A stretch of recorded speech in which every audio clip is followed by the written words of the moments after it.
Hello. So, our team's project is focused on Russian troll tweet prediction. My name is Amina, and the rest of our team are Eugenio, Angela, and Akshay. So, for a little bit of background, there were in the 2016 election, there were critics that felt like there was kind of a foreign influence on the results of the election. So, allegedly, people from Russia were hired as trolls who post kind of like propaganda online to push their own agendas to in turn create political division in the United States. So we feel like it would be very useful for social media platforms to be able to identify and remove those troll tweets to basically distinguish between a Russian troll tweet and a regular tweet. So our approach slash process is to first clean and standardize data from both a Russian troll tweet dataset and regular tweet data from an internet archive. And then next, we would process the words from the Russian troll tweet data using NLP to kind of create features that would be used in a machine learning model. And then finally, we would use those features to determine basically yes or no if a regular tweet is a Russian troll tweet. So for data collection, we focused on, specifically for the regular tweets, we focused on between the years of 2015 and 2017 because that was the peak season for Russian trolls. We basically just chose random days from random months from that time period. And because all of the files were JSON.tar files, we'd have to unzip it with the command seen here in the third line.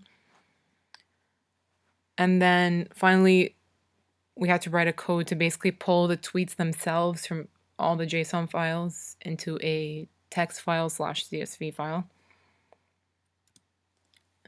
And this is that code that did that. It basically runs through all the files, all the JSON files. All the JSON files in that folder, and looks for the tweets themselves, pulls them out, and then writes them into a text file. So our data cleaning process was to basically clean it as much as possible. We'd remove the punctuations, URL, HTML tags, emojis, any duplicate tweets or repetitive tweets or any empty strings. So yeah, we wanted to make sure it was as clean as possible so that we can get an accurate result. I will be discussing the first model that we use, which is logistic regression. We can use logistic regression to predict the probability of a categorical dependent variable. And here we are solving a binary classification problem where we are using 0 to denote a regular tweet and 1 to denote a Russian troll tweet. For the data setup, we put all the tweets into one CSV file after the tweets were cleaned. We use the CSV file to format whether the tweet was a regular tweet with a 0 next to it or a Russian troll tweet with a 1 next to it. And below is a screenshot of part of the file where it splits into regular tweets and Russian troll tweets. After the data was set up in the file and cleaned, we had 138,563 regular tweets and 34,640 Russian troll tweets. We use this particular split in data to simulate a real-world Twitter experience where if you got on Twitter today, you'd obviously see a lot more regular tweets than you would compared to Russian troll tweets. So taking the shape of the data set after filtering for duplicates again, it was 173,201 rows by 2 columns. We then removed all the stop words within the tweets, such as of, for, but, and, or, all these common idioms that were present in regular tweets and Russian troll tweets, as they gave no significance to whether a tweet was a Russian troll or a regular tweet. Next, we vectorized data using scikit-learn's package to vectorize all the data set across the words that were available in each tweet.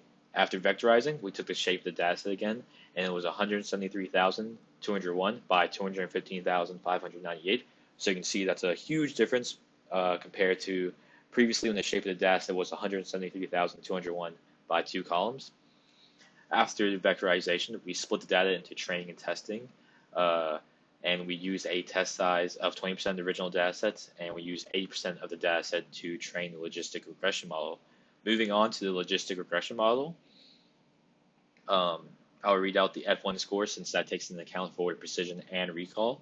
The logistic regression model had an F1 score of 94% in predicting regular tweets. Meanwhile, it had a 71% F1 score of predicting a Russian troll tweet. Reading off our confusion matrix, the logistic regression model predicted 26,950 regular tweets correctly. Meanwhile, it incorrectly predicted 715 regular tweets. It also incorrectly predicted 2,726 Russian troll tweets, while it correctly predicted 4,250 Russian troll tweets. So as you can see, the logistic regression model was very accurate in predicting whether a tweet was a regular tweet, but it was not so much on that same level of predicting if the tweet was a Russian troll. But overall, it still achieved a 90.1% accuracy rate. So the logistic regression model turned out to be a very good model in predicting if a tweet was a Russian troll or not.